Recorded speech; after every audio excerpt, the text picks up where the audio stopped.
buenas noches, sean ustedes muy bienvenidos a esta presentación del capítulo de Minas. Esta noche hemos invitado a la compañía minera de Arequipa, cuyo representante, el ingeniero Luis Morán Gandarillas, es un ingeniero de minas muy reconocido en nuestro ambiente, un recorrido excepcional, realmente tiene el Hierro Perú, Minero Perú y otras empresas, ¿no? Previamente, y tiene un recorrido profesional que realmente es un ícono para todos los ingenieros de minas, ¿no? Entonces, últimamente ha estado viendo el problema de la mina de Yaraquigua, que tenía un problema que es común actualmente en Perú, y que hay mucha gente que me dice que no sabe cómo atacar. Hay mucha gente que me dice que es el nudo gordiano de la minería nacional, de ver cómo las empresas pueden trabajar con los mineros que en determinado momento ingresan informalmente a su propiedad. Hay algunos ejemplos en el Perú. Invitamos también al ingeniero Mariano Pacheco, que ha hecho algo similar en Poderosa. Lamentablemente el ingeniero Pacheco se ha acusado porque ha tenido problemas en la mina y ha tenido que ver. Así que tenemos esta noche al ingeniero Luis Morán Gandarillas, que ha delegado su presentación en el ingeniero Pavel Gálvez. El ingeniero Pavel Gálvez es ingeniero de la Universidad Católica, quien ha sido encargado por el ingeniero Morán para hacer esta presentación. Y nuestra forma de atacar el problema sería que luego de la presentación del ingeniero Gálvez, estaríamos abiertos primero a unos comentarios de conclusiones y de recomendaciones del ingeniero Morán, y finalmente a las preguntas de ustedes, para ver que este problema sea, si es la alternativa adecuada para encarar este problema, sea debidamente difundido a nivel nacional y sobre todo en los niveles de política pública, ¿no? Que últimamente, pues en estos últimos 5 años no han dado pie en bola realmente, ¿no? Y en vez de suavizar los problemas, facilitar su solución, realmente los han agravado, porque existe, pues, hay mucha gente que quiere ignorar que existe la pequeña minería, la minería artesanal, los piquineros, los mineritos que con 50 toneladas por día tienen de más, pues, tienen de más, ¿no? 50 toneladas por día para ellos es ya un tremendo logro, ¿no? Y de eso hay mucho en el Perú, pero por alguna razón, más que nada por el aspecto económico, no les quieren dar el reconocimiento adecuado. Yo creo que ese es uno de los grandes dilemas del país, el que tiene, pues, minería de más alta tecnología competitiva a nivel mundial, con hasta los mineros más pequeños,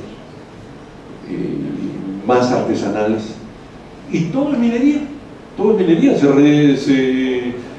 se reduce a las 4 operaciones unitarias básicas de minería, ¿no? Fragmentar, limpiar, acarrear y hacer la seguridad pertinente. Eso hacen todos, desde el que está con lampa al que está con palas mecánicas y todos los elementos técnicos, ¿no? Entonces, yo creo que es misión del Estado, por lo menos, sentar las reglas de juego claras para todos los actores, para todos los jugadores, no solamente para los grandes y los medianos o las compañías bien constituidas. Hay que reconocer que existe gran cantidad de mineros a los cuales no deberíamos ignorarlos. Ingeniero Alves, tiene usted un podio para hacer su presentación.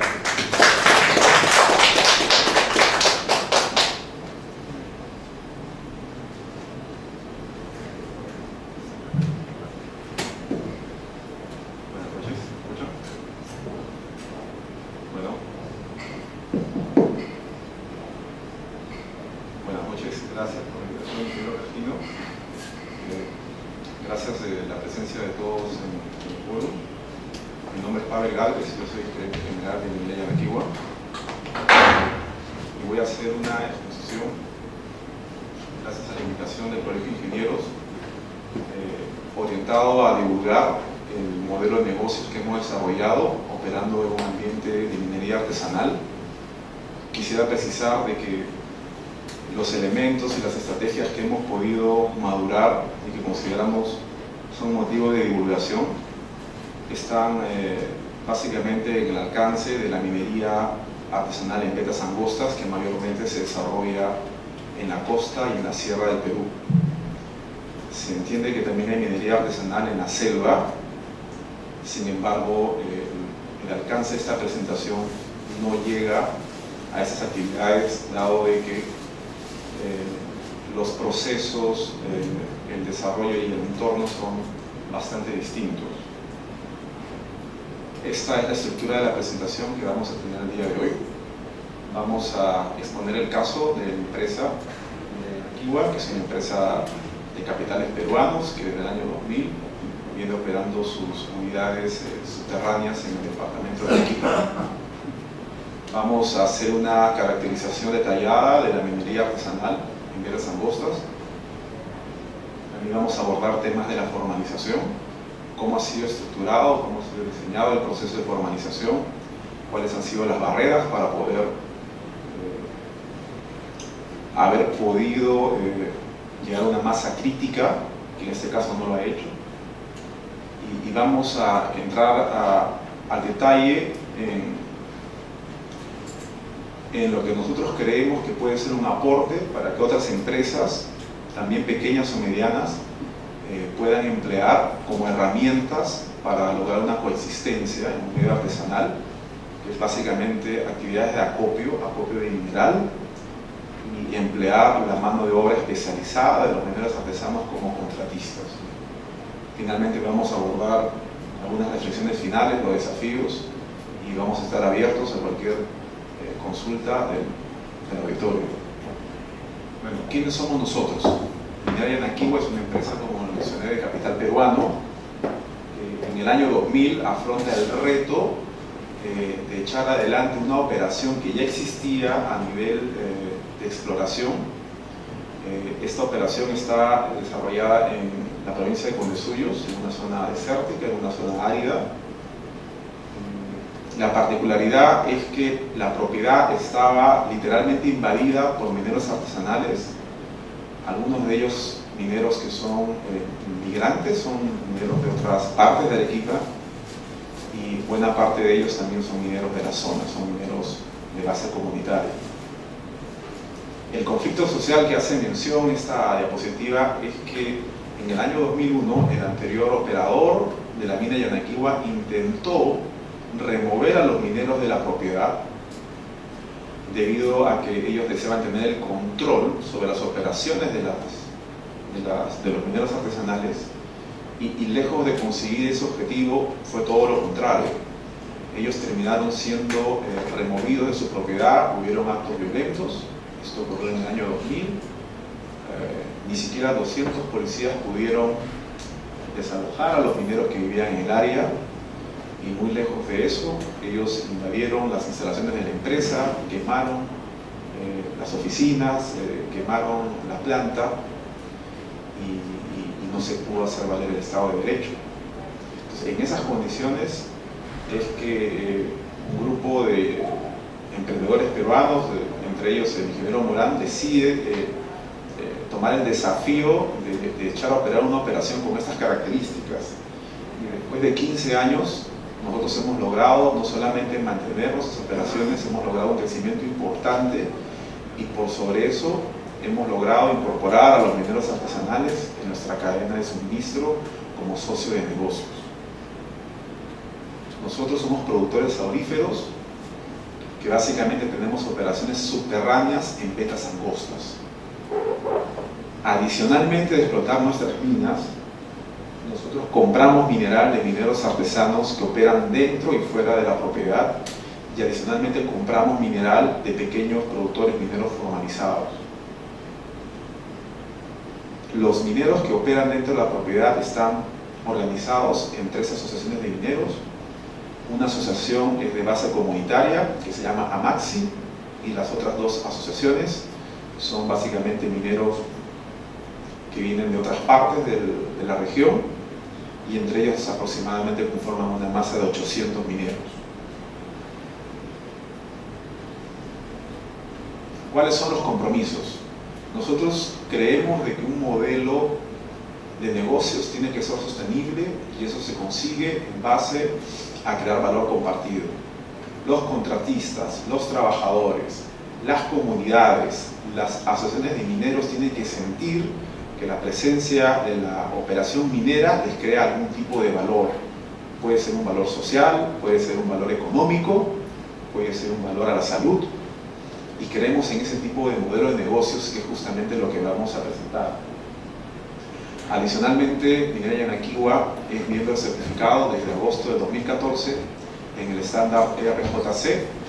Es un estándar que se encarga de trazar de que la producción aurífera que llega a mercados internacionales cumple con ciertas condiciones sociales, ambientales, y este estándar, que se llama Responsible Yearly Council, fue conseguido gracias a una sociedad que hemos mantenido desde el año 2011 con una ONG que se llama Solidaridad, que no solamente nos ha permitido conseguir esta certificación, que es una certificación de responsabilidad social, sino que además nos ha permitido casi completar una certificación de manejo del cianuro, que también es un estándar internacional que estamos muy cerca de completarlo. Nos sentimos comprometidos a divulgar nuestras estrategias, porque creemos de que estas estrategias pueden ser incorporadas en otras empresas y que les puede servir para mejorar no solamente su coexistencia, sino también hacer negocios. Minera Yanaquiwa no es una empresa de filantropía. Nosotros no esperamos solamente cumplir los acuerdos de los compromisos comunitarios, sino lo que nosotros esperamos es crear valor para la empresa y a la vez redituarlo a todos los socios de negocio.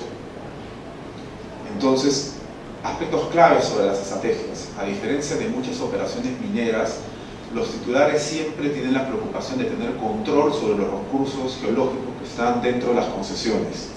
Nuestra estrategia es distinta.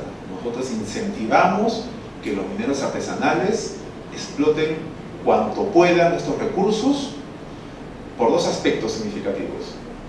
Primero, porque nosotros hemos identificado una oportunidad que a través de las actividades del acopio podemos tomar este mineral y tratarlo en nuestra planta de beneficios, creando valor para nosotros y también creando valor para los productores artesanales. Entonces, hay ciertas áreas en nuestras concesiones donde nosotros operamos nuestro minado subterráneo con contratistas, como lo tiene cualquier tipo de empresa minera, como Volcan, Milpo, y adicionalmente hay ciertas áreas donde se le ha reservado la operación a los mineros artesanales, y donde justamente es ahí donde incentivamos de que ellos puedan desarrollar su actividad a máxima capacidad. Nosotros estamos comprometidos con el proceso de formalización, cualquiera que sea el que plantee el Estado. Vamos a entrar al detalle en el siguiente capítulo sobre temas de formalización, pero siempre Minera Yanaquiwa ha apoyado desde las gestiones con la constitución de empresas de base artesanal, con las coordinaciones con la autoridad regional, y siempre ha apuntado al hecho de que este proceso de formalización, cualquiera que sea el marco legal que se diseñe, tiene que ser soportado. Crear joint ventures. Esta expresión hace referencia al hecho de que Minería Yanquihua ha identificado que la tecnología que manejan los mineros artesanales, que puede parecer una tecnología obsoleta, que puede ser una tecnología de baja productividad y de altos costos, puede ser significativamente bien empleada en nuestra cadena de negocios. Vamos a explicar al detalle cómo funciona este joint venture. Y un tema importantísimo para que la coexistencia de las empresas les permita empujar sus proyectos Greenfield y les permita empujar sus expansiones, es crear confianza. ¿Cómo creamos confianza? Bueno, nosotros tenemos actividades de acopio y lo que siempre se discute en este tipo de transacciones es la veracidad de los pesos y de las leyes, para lo cual nosotros hemos puesto especial atención en diseñar procesos transparentes, que sean auditables con laboratorios terceros. También hemos puesto sobre la mesa a las autoridades de la región y las autoridades sectoriales cuando nos comunicamos con los mineros artesanales. Nosotros no podemos tener reuniones con los mineros en materia de formalización y otros aspectos legales sin la presencia de la autoridad, eso es clave. Como lo había mencionado, esta sociedad con las ONGs y estos programas de certificación también mejoran la posición de la empresa respecto a su reputación. Como producto de esto, se puede apreciar que esta es nuestra curva de crecimiento. El año pasado tuvimos una producción pico de aproximadamente 29.000 onzas. Esto fue en el año 2015. Aproximadamente 6 veces más que la producción de los primeros 5 años. Como pueden apreciar, esta línea que está en azul es la línea de la producción de nuestras propias minas. Y la brecha, esta brecha está compuesta por el mineral que compramos a los mineros artesanales y que le compramos a otros pequeños productores mineros. Entonces, el crecimiento de la empresa se basa justamente en haber identificado esas oportunidades de trabajar de la mano con los mineros artesanales. Hablemos de minería artesanal. La minería artesanal es una actividad que nace para suplir las necesidades básicas en una sociedad donde la extrema pobreza ha alcanzado niveles alarmantes, como el 65% en los años 90. Felizmente, los niveles de pobreza en esos años están por debajo del 25%. Sin embargo, hay un cuarto de la población que vive con menos de $1,50 por día. Entonces la minería artesanal responde a cubrir las necesidades básicas de una población que está en áreas remotas y que muchas veces se siente olvidada porque no encuentra las oportunidades de empleo formal. La minería artesanal está en todo el Perú.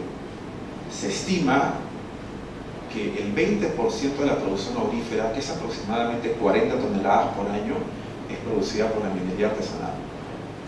En el año 2014 el Perú produjo aproximadamente 170 toneladas de oro y se estima que aproximadamente 20 toneladas viene de la minería aluvial, que mayormente se desarrolla en los departamentos de Madre de Dios.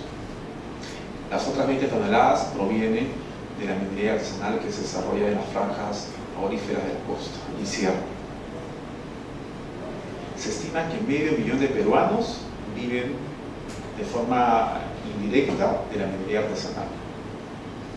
Y se estima que en el mundo hay aproximadamente 15 millones de personas que viven también de esa actividad. ¿Cuáles son los impactos de la minería artesanal? La primera imagen que a uno le llega a la cabeza cuando habla de minería artesanal es de contaminación, evasión de impuestos y de ilegalidad. Y efectivamente, la minería artesanal tiene estas características, sin embargo, conviene hacer ciertas distinciones y esto es el objetivo de esta presentación. Que dentro de la masa de la minería artesanal existe una propia organización en la cual se tiene una cúpula de mineros artesanales que son los que controlan las actividades de procesamiento del mineral y existe una masa importante de mineros que son los que producen el mineral, que en muchos de los casos otorgan este mineral a los procesadores y en algunos otros se lo venden a plantas formales. La mayoría de los impactos negativos de la actividad artesanal se da por las actividades de procesamiento de mineral, dado que las técnicas metalúrgicas que se emplean son obsoletas, son contaminantes, tienen bajas recuperaciones y altísimos costos. Entre ellos se emplea como insumos el uso de mercurio y en algunos casos el cianuro de sodio. Acá hemos querido graficar cómo se podría considerar la estructura de los mineros artesanales. Tenemos un 5% del total de los mineros artesanales que se dedican a las actividades de procesamiento. Vamos a decir que ellos son los tiburones de la pirámide, y tienes un 95% de los mineros artesanales que se dedican a la producción de roca. Si bien es cierto, la producción de roca tiene impactos ambientales como la generación de agua ácida cuando se tiene exposición de sulfuros al medio ambiente, estos impactos ambientales son significativamente mucho menores que aquellos generados por el procesamiento artesanal, cuyos efluentes tienen mercurio, tienen cianuro y que no tienen ningún tipo de control geoquímico en su vertimiento. Acá hemos querido graficar un mapeo de cómo está constituida la minería artesanal. Tenemos a los productores artesanos en el lado izquierdo, tenemos a los procesadores artesanos, y en un eslabón más bajo se tienen las empresas formales, que en algunos casos le compran el mineral a los productores artesanales, pero que en muchos de los casos los productores artesanales cuentan con acuerdos o tienen relaciones de subordinación con los procesadores artesanales. Estos procesadores artesanales designan el trabajo de los productores, designan los recursos como explosivos, mercurio. En realidad se podría decir que son muy pocos los productores artesanales que tienen la libertad de decidir a quién venderle su mineral, porque siempre existen relaciones de subordinación. El procesador artesanal tiene como input el mineral y tiene como output el bullón, que es el oro en amalgama, y genera relaves. Estos relaves son los que generan la mayor parte de la contaminación de la minería artesanal. Hay un subconjunto también de comercialización informal que se da mayormente en las ciudades, que son los que reciben estos botones de oro y se encargan de comercializarlos en calidad de contrabandos a Bolivia. No es una sorpresa saber que Bolivia es el segundo productor de oro en la región y no tiene minas de oro. Así es como lucen las instalaciones del procesamiento artesanal. Después de las actividades de chancado y molienda en seco, el material entra a estos morteros de piedra que se conocen como quimbaletes, se le agrega agua, mercurio, y después de un ciclo de quimbaleteo, que no es otra cosa que una actividad de molienda, estos relaves que tienen todavía contenidos de oro, entre el 40 al 50% son depositados en esta fosa y el otro 50% es atrapado por el mercurio. Bueno, estas son las actividades de chancado y molienda. El mercurio, la amalgama, luego es exprimido en unos paños y luego es refogado. En estas actividades de refogado, el mercurio se volatiliza y solamente quedan los metales pesados. Acá se puede ver el mercurio que se emplea en este caso. No está más decir que esta actividad es tremendamente contaminante debido a los gases que se generan por el mercurio. Y así es como luce una relavera artesanal. Estos relaves que estaban en las pozas luego son limpiados de forma manual y se depositan sin ningún tipo de control en las cabeceras de cuenca de la cordillera de los Andes. Cuando existe un episodio de lluvia, todos los metales pesados son arrastrados por el agua hacia las quebradas y finalmente llegan al mar. En su camino contaminan tierras de cultivo, el suministro de agua potable para poblaciones, y cuando no llueve el viento se hace cargo de trasladar estos metales pesados. Vamos a hablar de formalización. La formalización es un proceso que inició el Estado ya en los años 2000 y que desde el año 2012 actualizó a través de un proceso extraordinario de formalización, actualizó los pasos que debían seguir los mineros artesanales que deseaban que sus actividades cumplieran ciertos requisitos, entre ellos regularizar el uso de las áreas superficiales que venían ocupando, es decir, llegar a acuerdos con los titulares, si es que no eran ellos los titulares, obtener las licencias del uso del agua, y la intención y el beneficio que se le vendió a los mineros artesanales es que al ser entidades formales podían ser sujetos a créditos. Eso es básicamente lo que uno puede revisar de la norma.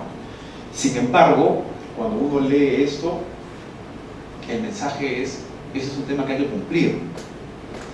Y como parte del diagnóstico que nosotros hemos desarrollado debido a nuestra experiencia en un entorno artesanal, hemos detectado de que un paquete de normas que no viene acompañado con una estrategia y que además no viene acompañado de recursos que soporten esta estrategia está condenado a fracasar.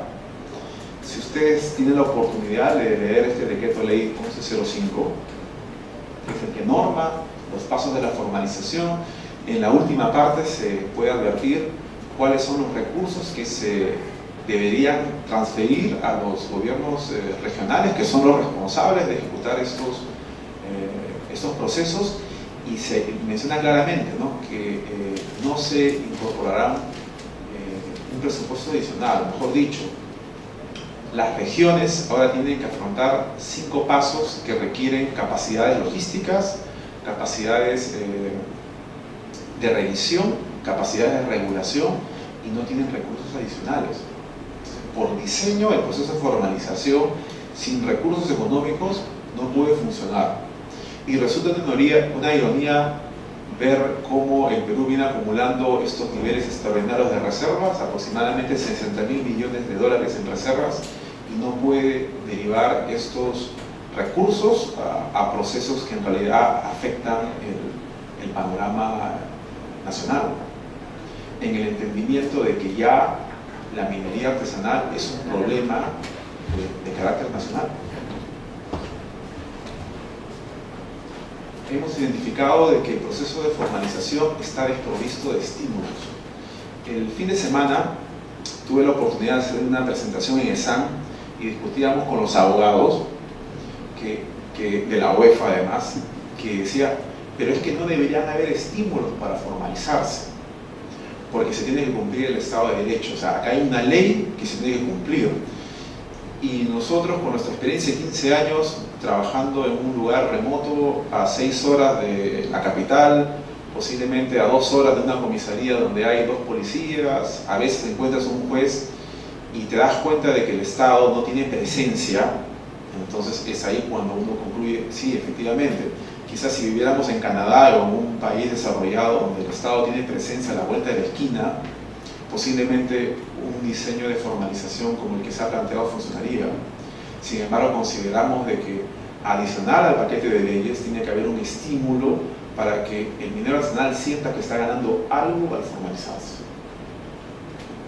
Después vamos a mostrar cuáles son los estímulos que nosotros hemos activado en nuestra experiencia.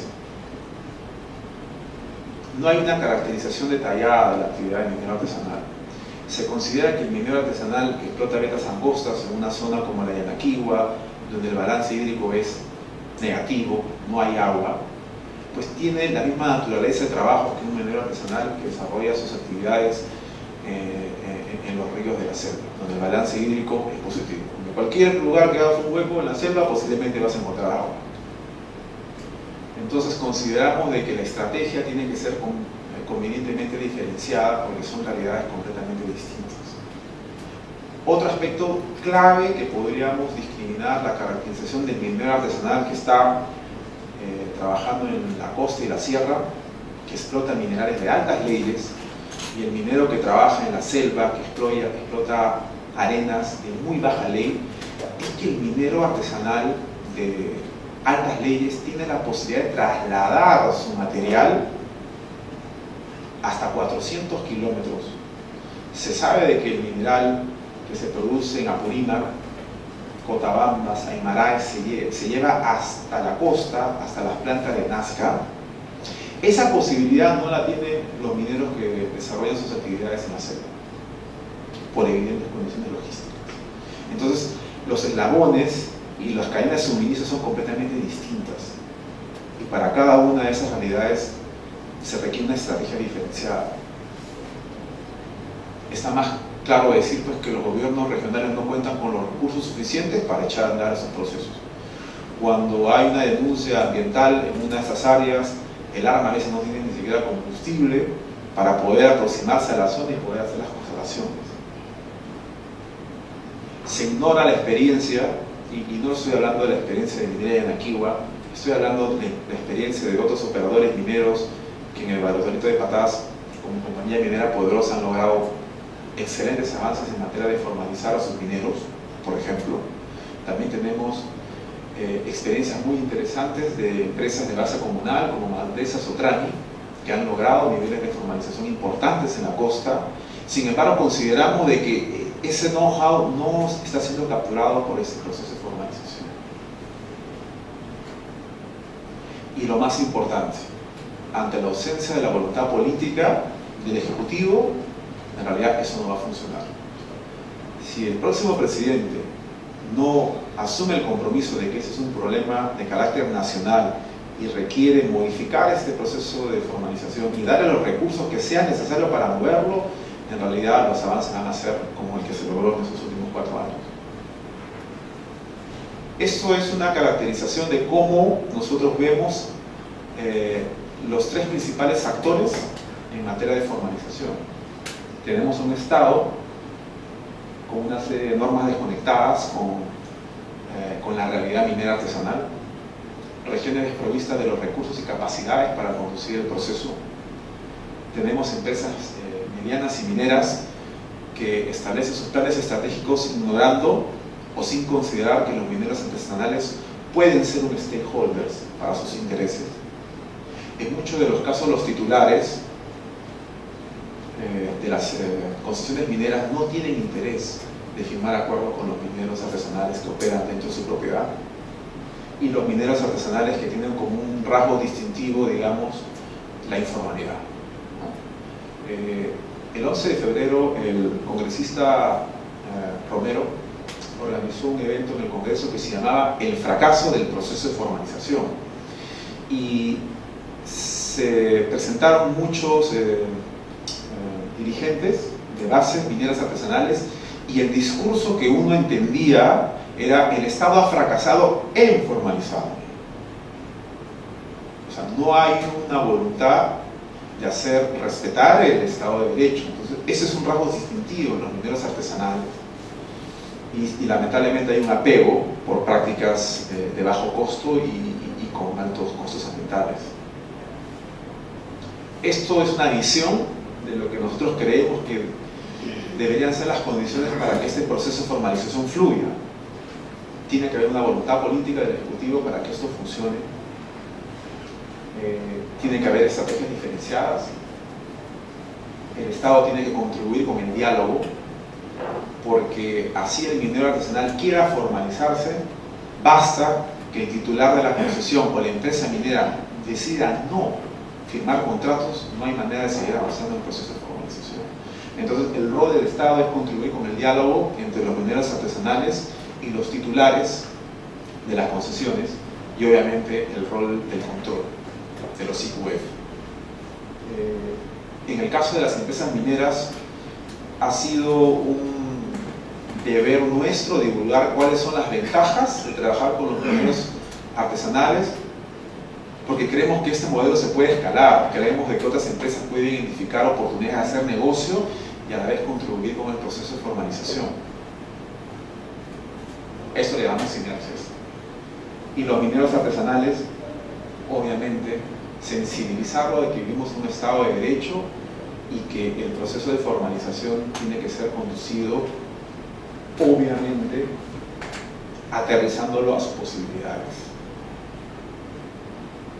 Acá quiero desarrollar cuáles han sido la relación de reciprocidad que hemos desarrollado con los mineros artesanales. Por una parte, nosotros le damos servicios que nosotros le llamamos acopio. El acopio no es otra cosa que comprar la producción del minero artesanal. Eso se hace liberalidad. Nosotros no obligamos a nadie a venderle su mineral. Es una decisión que se toma porque el vendedor encuentra un valor en la venta. Eso ocurre con todos los mineros que están en la zona. Y adicionalmente, en esta idea de reciprocidad, nosotros tomamos de parte de ellos sus servicios como mineros de alto desempeño en la selectividad. Mejor dicho, los mineros artesanales que trabajan en vetas angostas son capaces de hacer explotaciones en vetas ultra delgadas, de 5 o 10 centímetros. Ahí donde un minero contratista, hasta los mejores que hay en el Perú, como AESA, IESA, no pueden trabajar.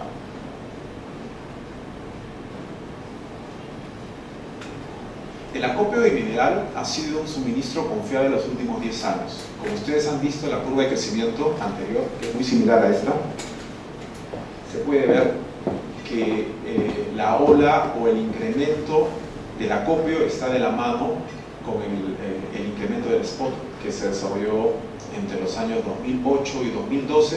El precio del oro alcanzó valores de hasta $1.900 de forma puntual. Y estos incrementos del acopio tienen relación con el precio. Hemos identificado que a través del acopio se puede construir un vehículo para formalizar a los mineros.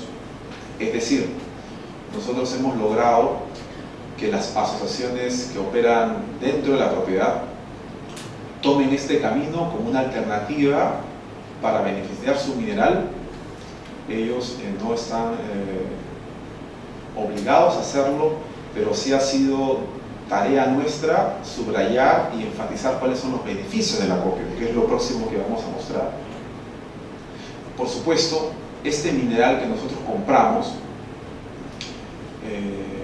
y que ingresa a nuestro proceso, que es un proceso que está regulado, que además tiene una componente que se llama relavera, que es donde se depositan los desechos, tiene un menor impacto ambiental que cuando este mineral es procesado de forma artesanal y de una forma desregulada. Los actores del acopio son el productor minero artesanal. Acá está en este caso la empresa. La transacción se desarrolla de forma diagonal. Ellos venden, nosotros compramos, pero también hay beneficios indirectos para el medio ambiente, como lo vamos a explicar ahora. Estos relaves ya no van a estar contaminando cabecera de cuenca, no van a estar contaminando a los mismos procesadores artesanales, y para el Estado, el mineral que ingresa a la planta en calidad de acopio empieza a generar renta.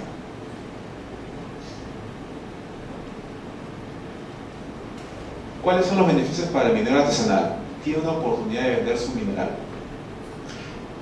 El servicio que hace Minera Yanaquihua no es una novedad, es un servicio que hacen muchas plantas que están en la costa de Arequipa. Sin embargo, el aspecto clave en el tema de la compra del mineral es crear protocolos de comercialización que sientan que ambas partes están ganando y que se están manejando transacciones auditables y transparentes. ¿Qué es lo que permite al minero artesanal, aparte de dejar de utilizar contaminantes y mejorar sus ingresos, que es un punto que vamos a tratar, que es muy importante? También permite reducir los costos ambientales que eventualmente tendrán que asumir en esos instrumentos de gestión ambiental que tienen que presentar para su formalización. Mejor dicho, un minero artesanal tiene que cumplir aproximadamente 5 pasos. Uno Uno de ellos es presentar un instrumento de gestión ambiental que tiene un carácter correctivo. Lo que se hace es una radiografía de lo que está pasando en este momento y se establecen planes y presupuestos para que sus prácticas se regulen y en un lapso no mayor de 2 o 3 años sus prácticas consigan ciertos estándares, entre ellos la remediación de los pasivos que ya existen. Entonces es razonable pensar de que aquel productor que sigue beneficiando el mineral a través de estas técnicas sigue incrementando los costos de remediación. El beneficio para Minera Yanaquiwa es un beneficio, yo creo que importante, en el sentido de que cuando el mineral del minero artesanal llega a la planta, las actividades de prospección, exploración, desarrollo no han sido desarrolladas ni al costo ni al riesgo de la empresa. Estas actividades de riesgo han sido desarrolladas por el minero artesanal. Es decir, este modelo de minería rompe con los esquemas tradicionales de la minería de mediana escala o gran escala, donde se tiene que acumular cantidades importantes de reserva antes de que los proyectos se construyan. Como dato particular de la empresa, los niveles de crecimiento que ustedes han visto acá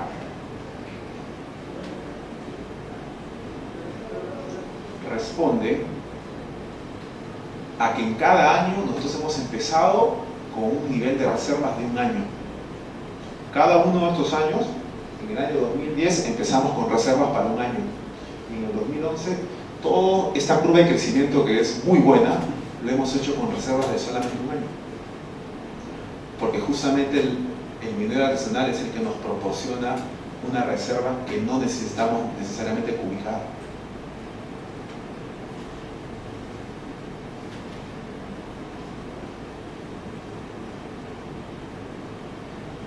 Reducimos los costos y riesgos de las fases iniciales, que son las que generan más riesgo e incertidumbre.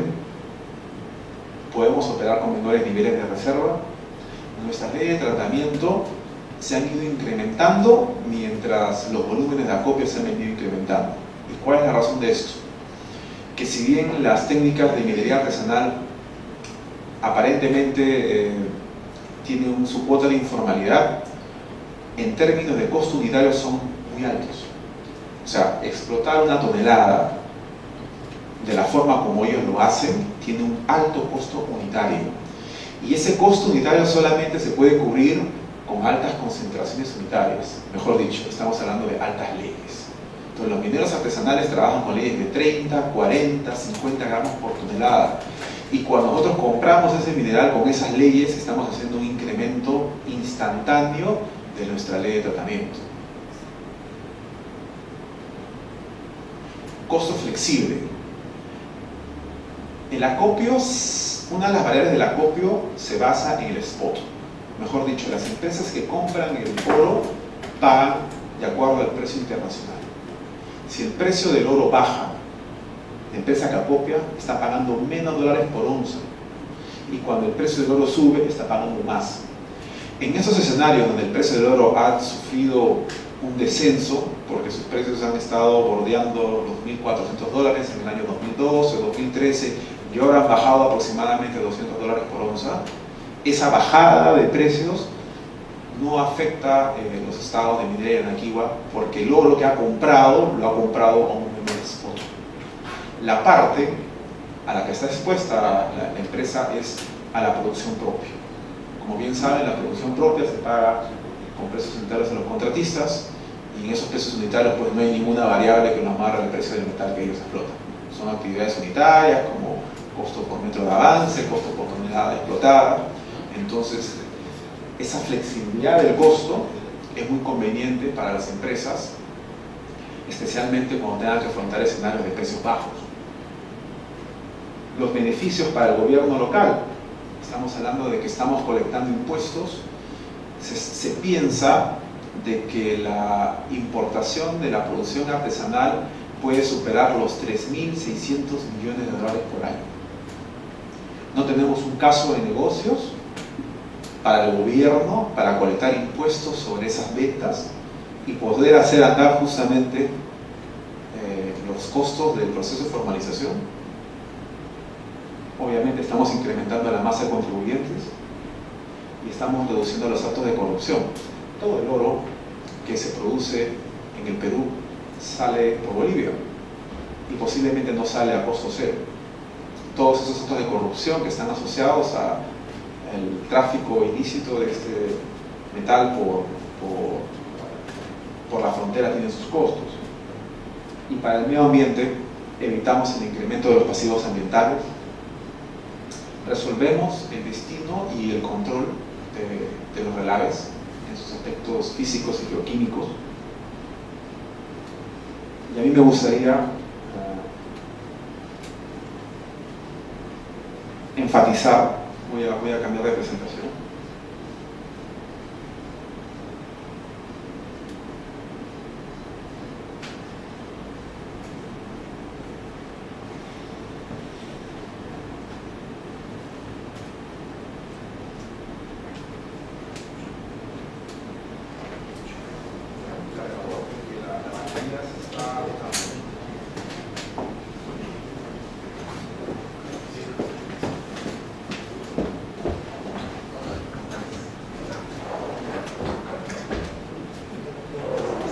Esta es la infraestructura que nosotros ponemos a disposición a través del acopio.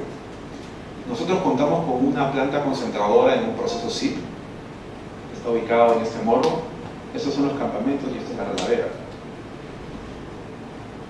Nuestras prácticas están completamente reguladas, hemos sido sujetos a auditorías por parte de la autoridad en materia de medio ambiente y seguridad, y también hemos pasado los estándares de este estándar que se llama RJC. Esto es una vista de las instalaciones mineras. Y un poco para redondear, el tema del acopio es una práctica que se viene haciendo durante muchos años, por muchas plantas, pero sí consideramos de que tiene que haber, por parte, en este caso del Estado, tiene que crear los mecanismos para que los mineros sientan que no le están robando.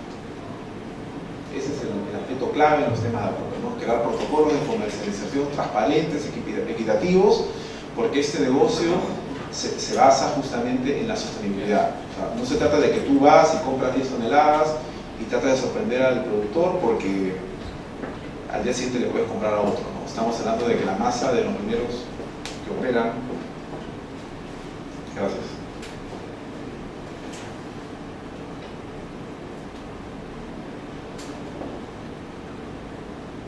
El otro aspecto que queremos mencionar es los microcontratistas. Nosotros hemos utilizado el término de microcontratistas porque es una forma de diferenciarlos de los contratistas regulares que operan por precios unitarios en la unidad, pero de hecho jurídicamente ellos son contratistas. O sea, son empresas formales de base comunitaria que tienen su constitución, que han sido inscritos en registros públicos, que en este momento están pagando tributos, tienen a su personal en planillas.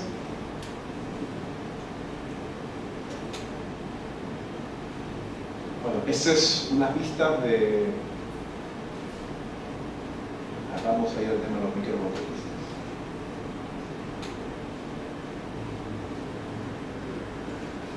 Ok, para cerrar el tema del acopio, yo quiero mostrarles esta diapositiva que considero que es fundamental para entender por qué se crea valor en el término de acopio.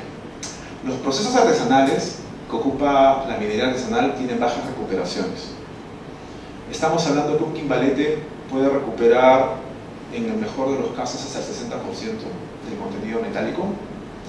Cuando se trata de sulfuros y oro fino, puede llegar al 40-50% aproximadamente. Y los costos de procesar una tonelada pueden alcanzar los $200.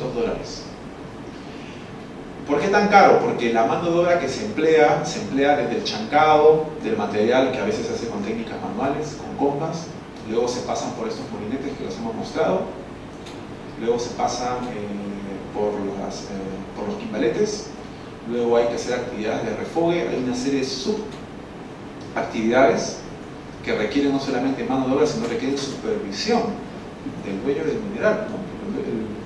El operador minero está tratando de ver dónde está su oro. Hemos estimado, en base a observaciones de campo, y eso se puede validar, de que el costo por tonelada aproximadamente está en el orden de los $200 la tonelada. O sea, estamos en este escenario, ¿no?, donde el productor minero artesanal recibe entre el 50 y el 60% del contenido metálico y gasta entre 160 a $200 la tonelada. Si este mismo mineral pasa a un proceso industrial, ergo, plantas concentradoras que compran el mineral, los factores que pagan en términos de recuperación están en el orden entre el 70 al 90%, dependiendo de los procesos, pero el promedio está entre 85 y 90%, y los costos de maquila están entre 60 y $110. Entonces uno se preguntará, ¿por qué el minero decide este camino? Porque los números no mienten, acá están destruyendo valor. La respuesta es que aquellos mineros que no cuentan con relaciones de subordinación a los procesadores artesanales sí tienen la posibilidad de vendérselo a plantas formales que acopian. Aquellos mineros que tienen la ubicación de su labor porque se lo han designado, porque tiene préstamos con el quimbaletero y el quimbaletero le proporciona las acémilas para poder sacar su mineral, porque su labor está en una zona inaccesible, entonces ellos no tienen la oportunidad de poder a liberalidad llevar su mineral a un destino diferente que el que no sea el de los quimbaletes. Quisiera ahora mostrarle como parte de la infraestructura que nosotros proporcionamos. Esta es la regadera con la que contamos. Es una regadera que cuenta con su control de infiltraciones debido a que cuenta con un geotextil. Tiene piezómetros, se le llevan controles de estabilidad física.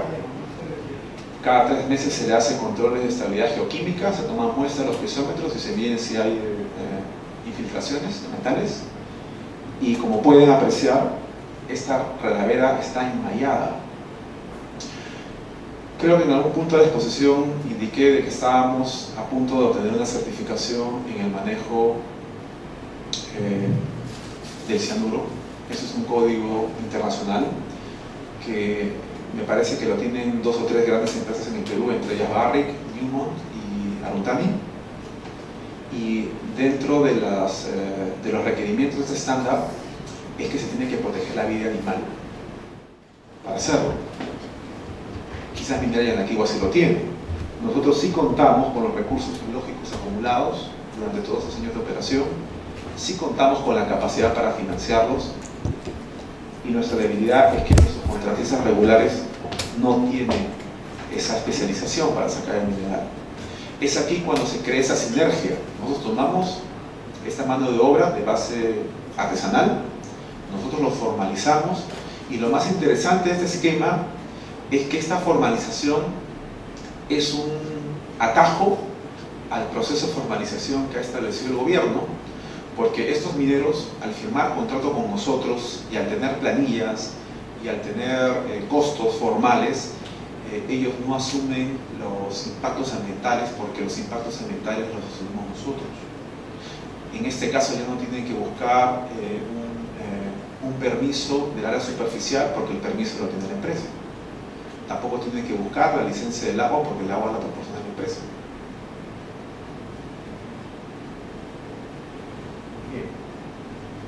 En suma, esto ha sido el trabajo arduo de 15 años de entender la cultura de los mineros artesanales. No estamos diciendo que eso es fácil. Eso ha sido un trabajo dedicado, ha sido un trabajo de escucharlos, de entender cuáles son sus expectativas, de también identificar cuáles son sus fortalezas y cómo lo podemos incorporar en la cadena de la empresa. Eso no es sencillo, pero consideramos de que esto se puede escalar, consideramos de que esto puede ser una célula que se puede implantar en otras locaciones, y obviamente ya con este know-how se pueden acelerar algunos pasos. Está claro que la minería artesanal es una actividad que tiene mala reputación, que requiere ser regulada, pero también es una actividad ancestral. Esto se ha realizado desde la época de los incas, y se entiende que es una actividad legítima porque en esa comunidad se entiende de que es una práctica aceptada.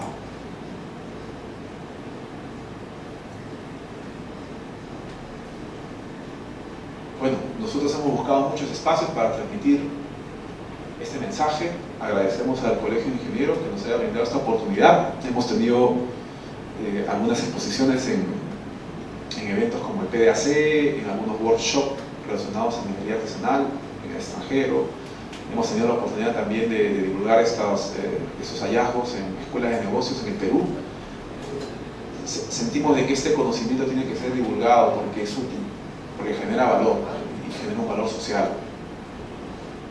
Consideramos de que el gobierno no puede ignorar que este proceso de formalización tiene que venir acompañado de estímulos. Si no hay un estímulo, posiblemente no se va a poder romper la inercia de la informalidad. Es evidente que el proceso de formalización requiere una reformulación. Esto va a funcionar si existe la alineación de esos tres astros: el Estado, las medianas y grandes empresas, también las pequeñas como nosotros, y los mineros artesanales. Discutíamos con el ingeniero Morán que en la medida que las empresas incorporen en sus planes estratégicos a los mineros artesanales como un stakeholder más, las posibilidades de obtener licencias sociales van a mejorar. Mejor dicho, hay muchos proyectos como el de Tambo Grande que se decidió paralizar por un tema de ausencia de liderazgo político, que eventualmente terminó siendo explotado por los mineros artesanales de la zona. Entonces, qué fácil es planificar el pasado, pero ¿qué pasa si un proyecto como este consideraba los intereses también de los mineros que se encontraban en la zona y con no muchas inversiones relacionadas a sus procesos podían ofrecer un servicio de manera que se puede generar una convivencia? Se especula que este proyecto de Sauder en el Valle del Tambo también tiene esas características, ¿no? Que habían intereses de minería artesanal que también estaban interesadas en explotar los recursos de la zona. Entonces, este modelo puede acercar y puede tomar los intereses de ambas partes.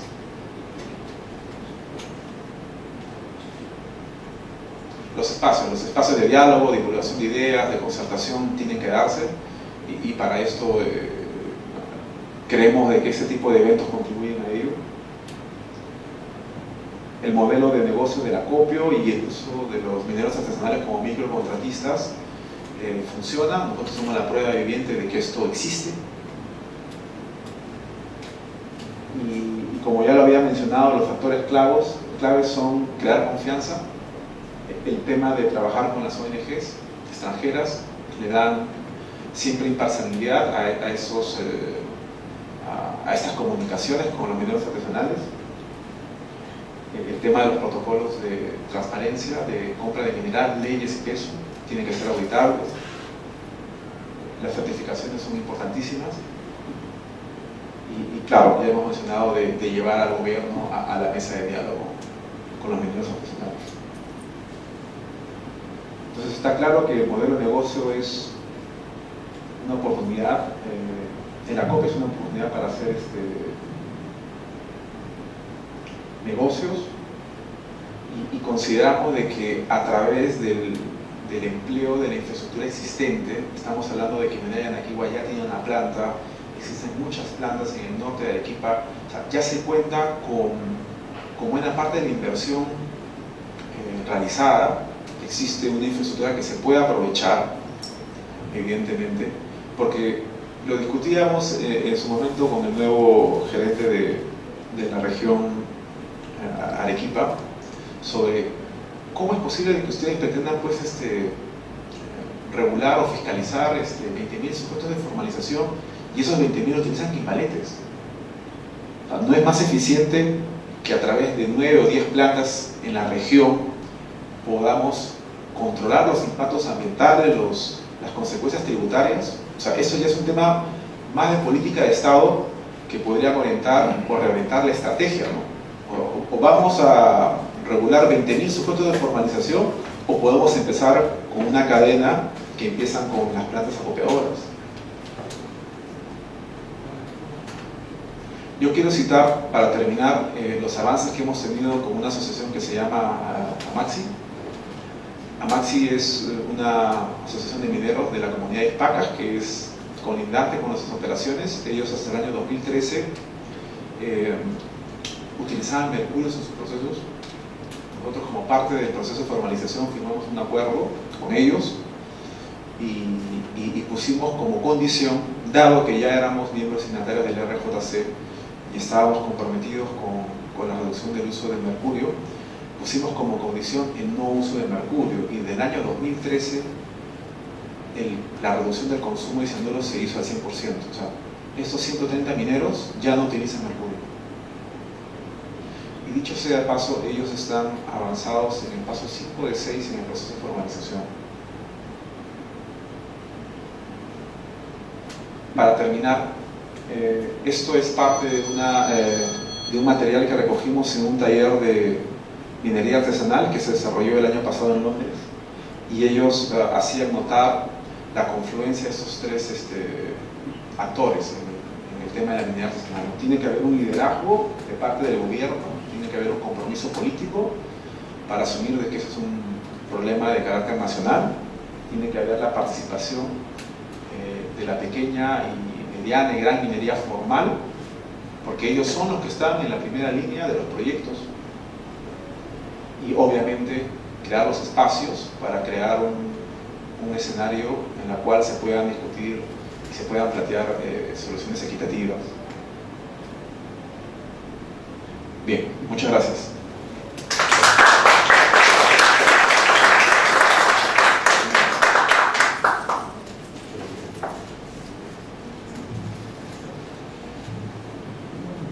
Damos paso a las preguntas del público asistente.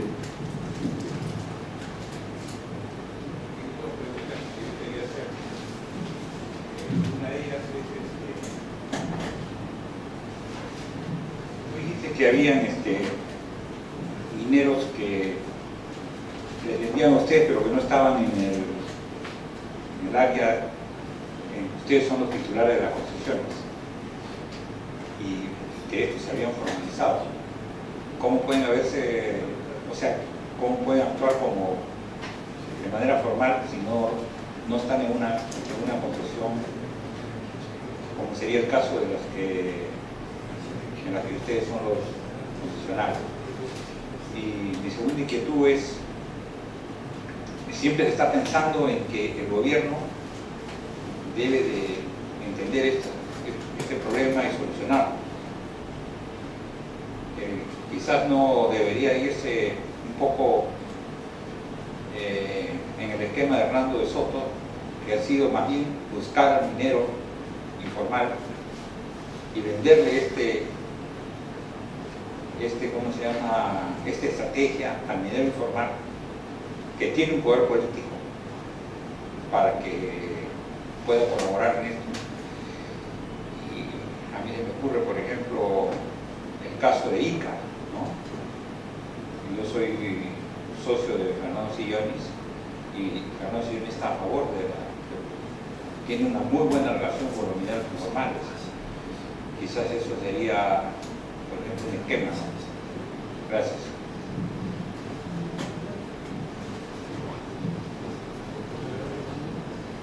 Bien, gracias por la pregunta. Efectivamente, nosotros hemos identificado de que hay mineros que están fuera de la propiedad, que operan en concesiones cercanas a nuestro sitio, y hemos tomado las previsiones de solamente comprar el mineral cuando ellos pueden demostrar de que el titular está de acuerdo con su actividad, o sea, hay un contrato de explotación, y eso es un canal para que inclusive ese titular pueda, a través de nuestra planta, recuperar sus regalías. Nosotros en este momento estamos con una situación de ese tipo. Claro, en este momento tenemos, por ejemplo, mineros de una base que se llama San Cristóbal, al norte de la propiedad, muy cerca de la mina de Iragua. Se ha acercado ya a los titulares de esas concesiones. Ellos ya tienen acuerdos firmados con la venia del ADREM. Esto lo han firmado hace 3 o 4 semanas, nosotros los hemos recibido y vamos a poner a disposición nuestra infraestructura. Nosotros sí podemos ser sujetos retenedores de regalías y podemos crear este canal. Entonces, eso sí es posible. Respecto a tu inquietud sobre el tema de la fuerza política de la minería artesanal, ¿no? Sí, hay varias corrientes, ¿no? Y en estos meses electorales, pues la cosa como que no se tiene muy clara. Nosotros consideramos de que en materia de establecer políticas de Estado, se tiene que considerar esto como una lección aprendida. O sea, no estamos vendiendo que vamos a resolver el problema de la minería artesanal con estos 2 elementos que hemos expuesto, pero sí podemos contribuir porque este modelo se adapta a ciertas condiciones, posiblemente no se adapta a todas, pero consideramos de que funciona, que crea valor y tiene que ser escuchado. Sin embargo, no nos sorprendería de que haya otras empresas y otras realidades que también incorporen sobre la mesa otras alternativas. Consideramos de que esas ideas que se ventilaron hace algunos meses, ¿no? Con el mundo de Soto, porque él como que mueve la atención de la discusión, ya no se habla de un tema de procesamiento de minerales, de comercialización, ¿no? Sino se hablaba sobre un tema de propiedad del área superficial, ¿no? Entonces, como que se intentaba asignar de que ya el posesionario artesanal que estaba cierto tiempo en una condición informal se había ganado unos derechos. Bueno, ahí creo que en temas de derecho es claro, ¿no? O sea, la superposición ¿cómo te lo digo?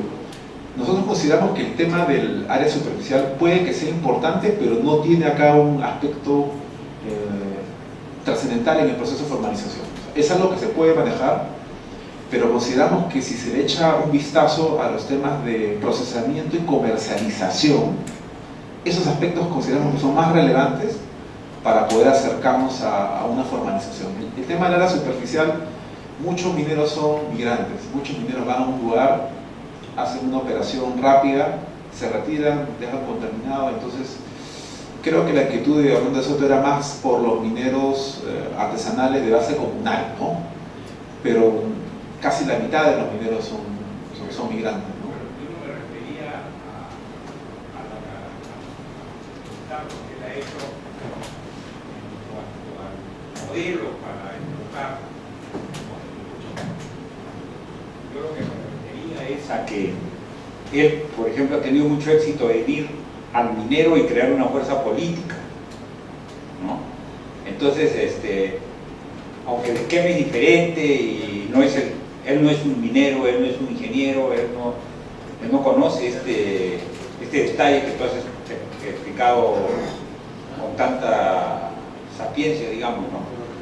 Sino ir donde el minero formal, donde el dirigente, venderle la idea y de ahí presionar al gobierno, en vez de ir al gobierno para convencer, ¿no? Porque el gobierno está muy preocupado en que no haya contaminación y no le interesa otra cosa prácticamente, ¿no? Es curioso porque uno ahora lo ve en el Instituto de Ingenieros de Minas, hoy día acá en el Colegio de Ingenieros, ya la gente que trabaja en el sector minero, que tiene experiencia en el sector minero, ya no está considerando que debe desaparecer la minería informal. Todos creen que hay que buscar una solución. Quizás no tienen la idea tan clara, pero inclusive Guido del Castillo ha escrito ya varias cosas en favor de la minería informal. Como decía Fernando Sillones, también ha hablado en favor de la minería informal porque está muy vinculado a la minería, ¿no? El propio Alberto Benavides, antes de fallecer, un año antes, también habló que había que contemplar la minería informal. Entonces hay un cambio ahí de los que saben, ¿no? Y no de los ambientalistas abogados que han estado dominando este aspecto en el último gobierno, ¿no? Entonces, yo creo que se podría ir por ese camino de crear una fuerza que busque una solución técnica, ¿no? Porque acá hay un par de principios que rigen en todas partes. El esquema completo puede ser diferente en un sitio que en otro sitio, pero 2 o 3 cosas básicas funcionan igual en todas partes. Gracias. ¿Alguna otra pregunta?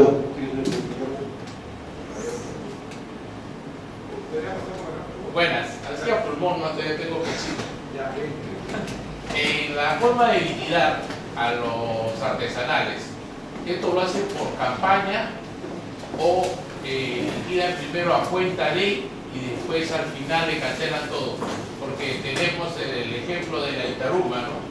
Que trae mineral desde Piura, desde Lomas, le saca un muestreo y le paga sobre el total y después el minero no sabe el resultado. Y yo creo que lo más factible es pagarle al minero un muestreo y después hacer su liquidación total sobre la campaña sacada. ¿Ustedes hacen eso? Sí, nosotros pagamos por el lote. O sea, el lote es un batch. Puede ser de 1 tonelada, que son 15 sacos, o puede ser un bolquete de 20 toneladas. Como la mayoría del mineral viene dentro de la propiedad, entonces los malentendidos son mínimos, ¿no? Porque, ¿qué es lo que puede pasar, no? Toman una muestra del material, lo llevan al laboratorio y te dan una ley preliminar, ¿no? Y cuando llega el mineral a la planta, ya la ley ya no es, ¿no? Eso, quizás por las condiciones logísticas propias nuestras, que los mineros están en el vecindario, eso no ocurre. Sin embargo, nosotros le entregamos a los mineros, aparte del resultado, le entregamos un sobre con el material pulverizado. Y si ellos no están contentos con el resultado, pueden enviar el sobre a un laboratorio, sí, que tiene que ser certificado. Y si el resultado de ese laboratorio difiere, por ejemplo, el 5%, se toma un promedio, digamos. ¿De acuerdo? Cuando es más, cuando ha habido una diferencia de 25%, porque lo ha habido, entonces ahí se presume que pudo haber habido una contaminación con el material y se vuelve a tomar una muestra. En algunos casos los mineros no han estado contentos con la ley y se han llevado el mineral y nosotros hemos dicho, bueno, está bien, llévatelo, igual la distancia es corta de su área, porque siempre hay expectativas que no se pueden cubrir. Especialmente cuando hay oro grueso. Cuando hay oro grueso se tiene que desarrollar una prueba que se llama Newman, que es un análisis de retalla, y esos tipos de análisis siempre generan unas desviaciones muy fuertes en los resultados, ¿no?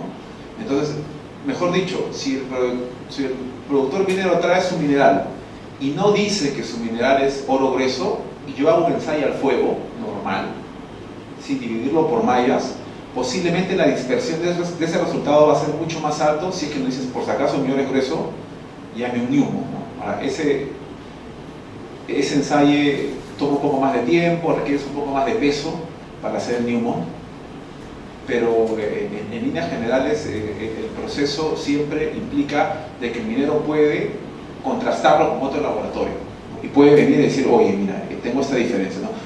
Lo triste es que cuando nosotros pagamos más de la ley que le sale a otro laboratorio, nunca vienen a reclamar por la diferencia, ¿no? Pero ocurre. Hay de todo. Y otra pregunta. Los artesanales que están bajo el manto protector de ustedes, ¿no? ¿Qué hacen en el caso de una visita de Osindermin, Loefa, y hay irregularidades en sus procesos? ¿Quién asume las responsabilidades? Cuando uno firma un contrato de explotación con el titular se libera de todas las responsabilidades ambientales y las responsabilidades por seguridad. Eso es parte del proceso extraordinario, eso está tipificado en el proceso de formalización. Por ejemplo, el año pasado hubieron desafortunadamente un accidente fatal en la zona, en los laboreos de los mineros artesanales. Obviamente nosotros tratamos de darle el soporte del caso para atender la emergencia, pero nosotros no, por la misma forma como se ha diseñado este proceso, no tenemos responsabilidades. y no tenemos responsabilidades porque no tenemos el control. ¿Qué es diferente si yo fuese mi contratista? Si fuese mi contratista, entonces yo sí me aseguro de que ellos trabajen con EPPs, que tengan una estrategia y una política de seguridad y yo los controlo, ¿no? Entonces, ese es lo que pasa con los mineros, que si bien están dentro de la propiedad y tienen un acuerdo con nosotros, nosotros nos liberamos de esas responsabilidades, especialmente las ambientales, porque ¿qué es lo que puede pasar? Viene el minero y dice, ya, yo me quiero formalizar. Muy bien, presenta todos los instrumentos, firma un contrato, pero puede suceder de que abandone. O sea, nada nos asegura que el minero que se formaliza, y si abandona el proceso de formalización, porque puede ocurrir, puede abandonar, muchos mineros son migrantes, ¿no? Entonces, justamente esa cláusula es la que te protege en esos casos.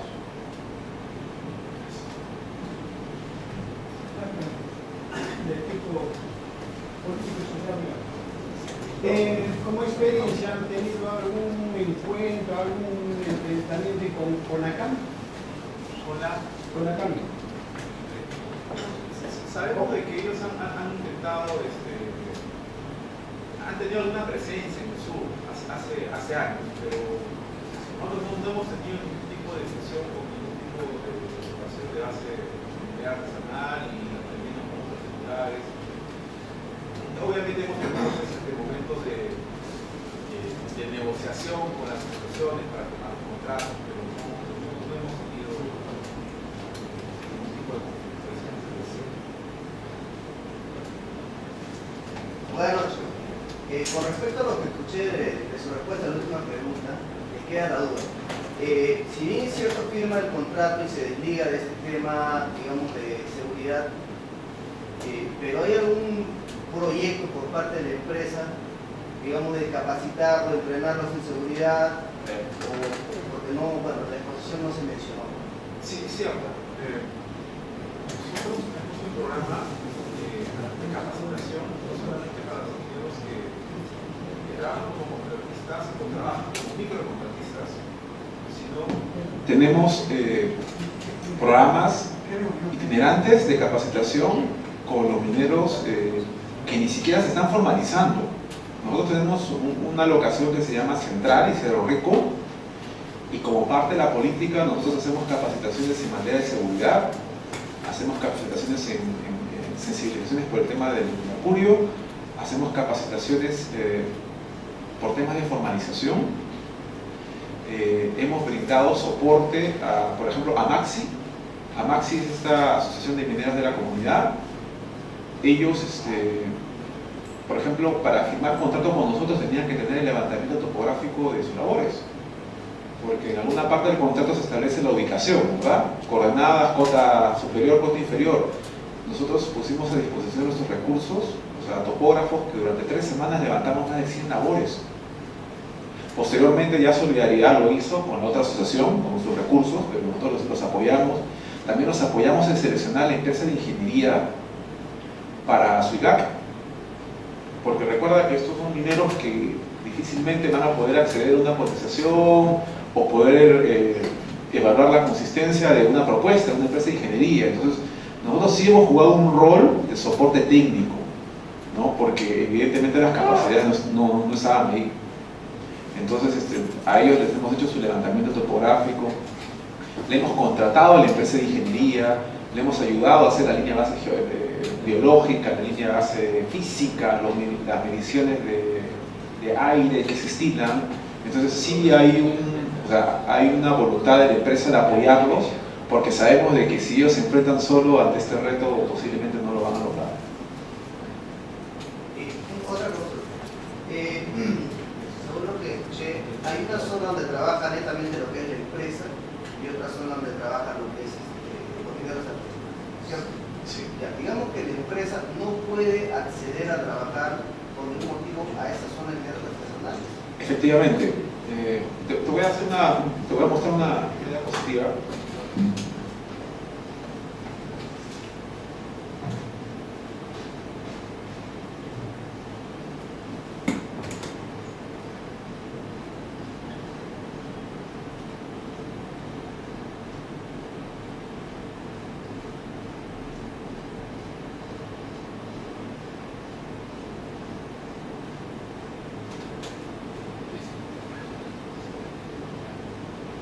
es la huella de nuestras operaciones.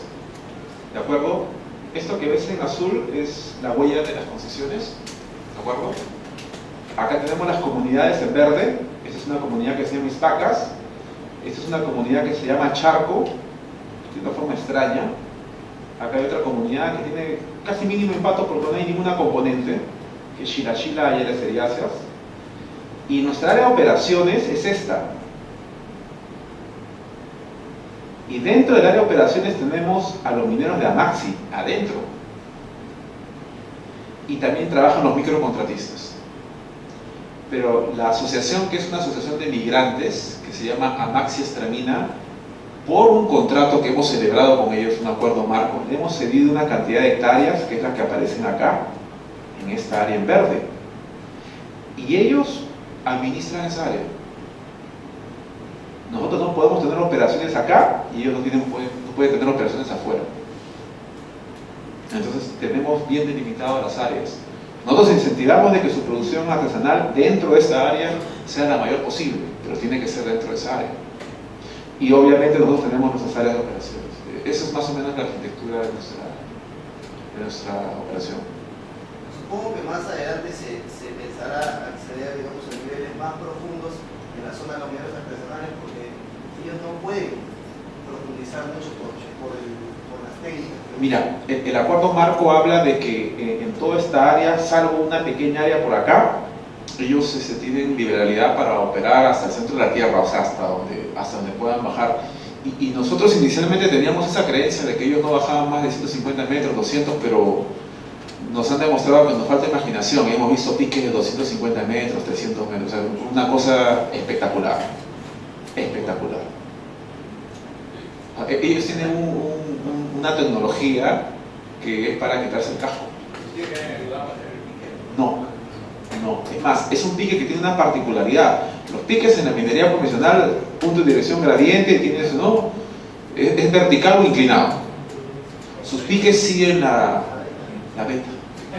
Ponen unos rieles en la caja techo, es espectacular, ¿eh? Y ponen un capacho y ¿qué es esto? Es para quitarse el casco. Gracias. Para aclarar el concepto, ustedes son dueños o son concesionarios, ¿es así? No somos titulares.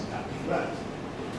Y todos estos personajes, todas estas empresas que estás hablando, son concesionarios. Una parte, los mineros que he explicado que trabajan como microcontratistas ya son contratistas, o sea, son como una empresa AESA y esa, un outsourcing, sí. ¿Son concesionarios o no son concesionarios? No tenemos contrato de concesión, la naturaleza es distinta, o sea, los mineros que trabajan aquí, en esta área, tienen un contrato de servicios, de locación de servicios como cualquier otra empresa. Dentro de nuestra concesión. Bueno, los que están al perímetro son Los que están acá, estamos celebrando un contrato de explotación. No, pero ellos son concesionarios. No, O sea, son informales. ¿Ok? son sujetos de formalización. Son mineros que han trabajado en informalidad y se están formalizando. Están en pleno proceso de formalización. Entonces, ¿quién asume las responsabilidades de seguridad, como preguntaba el colega aquí? Porque quien tiene que asumir es el titular. El contrato de explotación en el camino extraordinario exonera al titular de las responsabilidades en seguridad y medio ambiente. En el sistema extraordinario. En el contrato. Y eso pasa lo mismo como lo que están dentro del área de la no. Claro, exactamente. Ahí ustedes son los responsables. Nosotros solamente somos responsables de las actividades de los contratistas, que puede ser un contratista regular o un contratista de base artesanal. Pero todos los demás mineros que sí celebran contratos de explotación con nosotros, ellos trabajan a su cuenta y riesgo. Como fuera otra empresa minera. A su cuenta y riesgo. Esto es muy complejo. Es muy complejo. No ha sido fácil. De alguna manera están entrando en complicidad. Están entrando en términos de seguridad, traten de complicidad porque están comprando, están de alguna manera están relacionados. Estamos relacionados comercialmente. Como empresas especializadas de repente en ese término, no ser una empresa contratista minera. ¿Hay alguna responsabilidad? Hay un factor de control. Mientras nosotros tengamos control, hay una responsabilidad. Mientras nosotros no tengamos control en esta área, porque en esta área ellos pueden hacer actividades de beneficio artesanal, pueden hacer actividades de explotación, y en muchos de los casos nosotros a veces no podemos ni ingresar, porque hay mineros que dicen, no, yo no quiero que entres a mi labor. Nosotros respetamos su decisión, nosotros no tenemos ningún tipo de responsabilidad, y legalmente eso está claro y consignado. ¿No le ayudan con la geología? Nosotros apoyamos a todos los mineros con el área de geología porque siempre tienen problemas porque se les pierde su beta. A los de Amaxi, Astramina, Acer, nos buscan, nos dicen, oye, se me ha perdido la beta, dame el soporte, dame el apoyo, y se le da, porque sabemos de que siempre existe la posibilidad de que ese mineral vaya a la planta. No estamos obligados, estamos compitiendo, ¿no? O sea, te doy el servicio porque tengo la expectativa de que si soy lo suficientemente competitivo en maquila, en precio, en transporte y en todo demás, ese mineral puede llegar. O sea, esa ha sido la estrategia nuestra. Nunca hemos obligado al minero a traernos el mineral a la planta. Ellos tienen la opción de beneficiarlo acá mismo con sus quimbaletes o venderlo a la planta. Una consulta. Estos contratos de explotación se llevan a cabo con una asociación, se puede llevar a cabo con una sola persona. Ya, esa es una excelente pregunta. Mira, nosotros hemos celebrado contratos marcos con las asociaciones. Mejor dicho, es un contrato de entendimiento, pero para efectos de la formalización tenemos que celebrar contratos con los miembros de la asociación y no con la asociación, salvo que la asociación tenga RNC, que es el Registro Nacional de Compromiso, que es el primer paso. En este caso, esas asociaciones no tienen RNC. Los que tienen RNC son sus socios. Entonces corresponde celebrar los contratos con los socios de la asociación, sin perjuicio que en el proceso de negociación del contrato también participe la asociación y también puede firmar la asociación como un veedor, como un garante, pero para efectos tributarios es entre el titular y el miembro de la asociación. Yo tenía un comentario por la parte técnica, ¿no? Realmente, como nos has explicado y por lo que sabemos, el responsable del control de este género de minería son los gobiernos regionales. Y sabemos sobremanera pues, la forma como manejan ellos este tema. Entonces preocupa un poco cómo se controla la recuperación del yacimiento. Aparentemente podría significar un descremado pues, intensivo, ¿no? Evidentemente porque siempre se busca las mejores leyes, ¿no? Y en el tipo de minería, el alcance que tiene este nivel de producción es fácilmente justificable, por decirlo así, ¿no? Y el gobierno regional o los gobiernos regionales no tienen los recursos. Y por otro lado, pues yo creo que alimentan también un poco la informalidad, ¿no? Porque los niveles de corrupción son muy altos, ¿no? Lo son. Esa es básicamente una de las principales trabas por la que este proceso no ha andado. Hay una ausencia de recursos. Para dar un ejemplo, se estima que en Arequipa hay aproximadamente 18.000 sujetos de formalización. 18.000. Y se puede creer de que se podrían generar quizás unos entre 500 a 1.000 IGACs, que son esos instrumentos. Mejor dicho, por los 18.000 mineros no van a haber 18.000 instrumentos, porque la ley permite formar consorcios, o sea, aglutinar. Y las personas que están encargadas de la revisión de los IGACs en Arequipa son personas que no tienen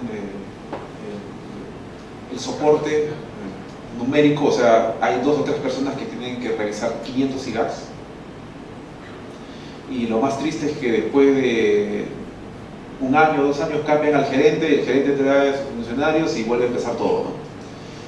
Entonces, a eso yo me refería que cómo ha diseñado el gobierno este proceso, delegándole la responsabilidad a las regiones, pero no dándole el presupuesto, ya por diseño está condenado esto a que no funcione. Y sobre la inquietud, sobre las leyes y este descremado de que hablas, efectivamente, o sea, ese tipo de minería es altamente selectiva, de altísimas leyes, porque los costos sanitarios son muy altos, y sin embargo,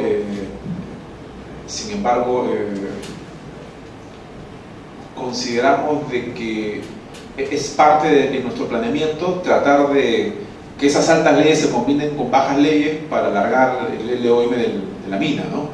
O sea, tenemos tajos de alta ley de 25 gramos y como mi ley de corte es 12, entonces yo le puedo meter a esos 25 gramos un mineral, no sé, de 5 o 6 gramos, lo combino y el promedio ya lo meto a la planta. Tratamos de hacer ese uso mesurado para no descremar la mina. Hay mucho blending en la mina. Yo quería sugerirte, ¿no? Con todo respeto, nosotros como gremio minero queremos asumir responsabilidad en este manejo preocupante, ¿no? Yo soy el presidente del capítulo de Minas y queremos sacar de tus conclusiones, no sé, 20 líneas, las líneas necesarias para poder impulsar al Estado, ¿no? a que pueda tomar medidas en este asunto tan grave para nosotros ahora que la minería está en boca de todos, pero nadie es responsable de nada. Gracias. Bien. Una pregunta. Por todo lo que pasaste, tengo entendido que es más rentable pasar mineral de los informales que de los contratistas. Depende del spot.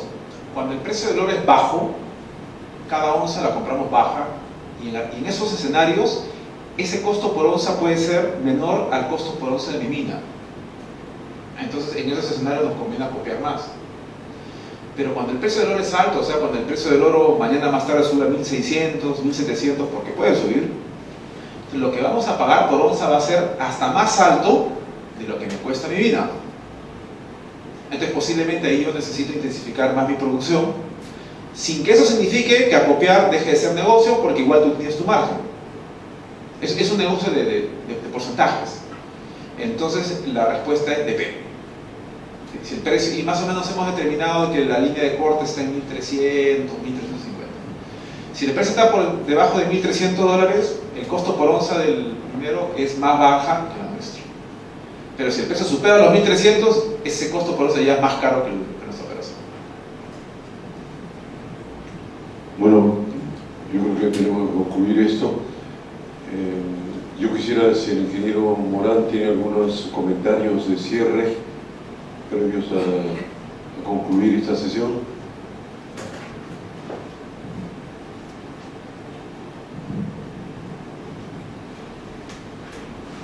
Muchísimas gracias por invitarme a participar. Hemos venido aquí a contarles lo que estamos haciendo, no lo que vamos a hacer.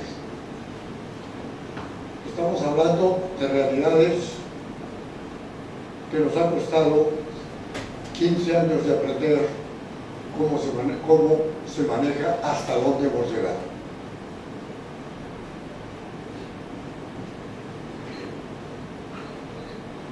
Lo que quiero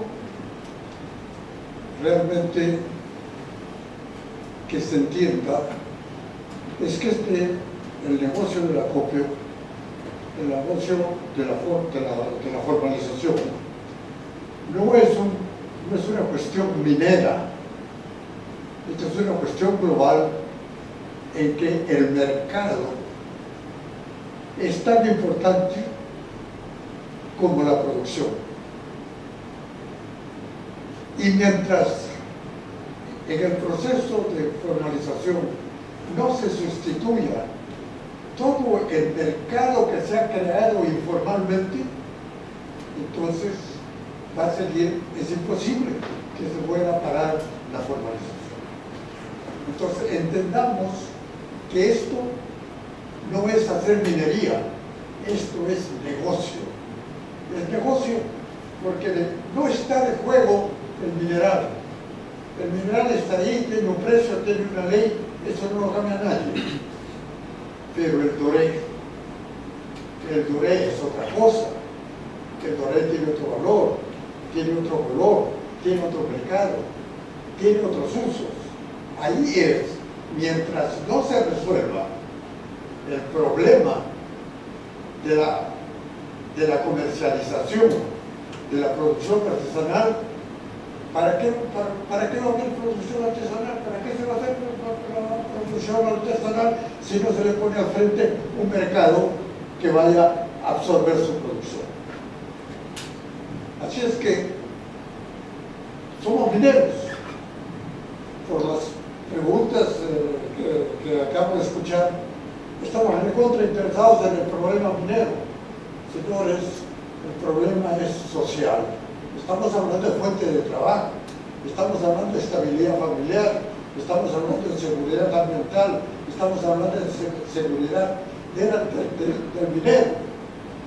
Así es que esto es una cuestión que los ingenieros de minas no lo vamos a resolver nunca. Esto es un problema de muchas actividades en que tiene que ser trabajado en esa forma para encontrarle una solución. Finalmente, digamos,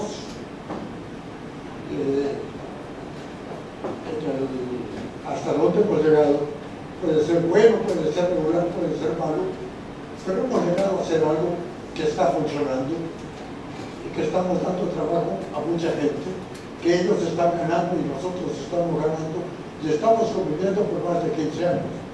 Esto,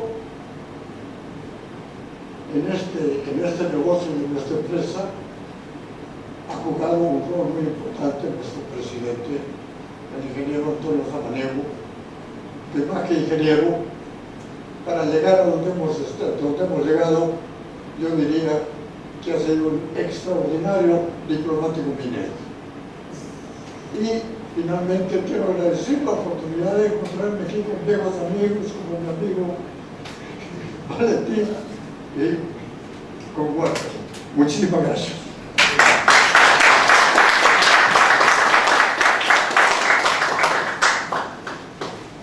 Muy agradecidos, señores, por su asistencia. Con esto levantamos la sesión. Muchas gracias.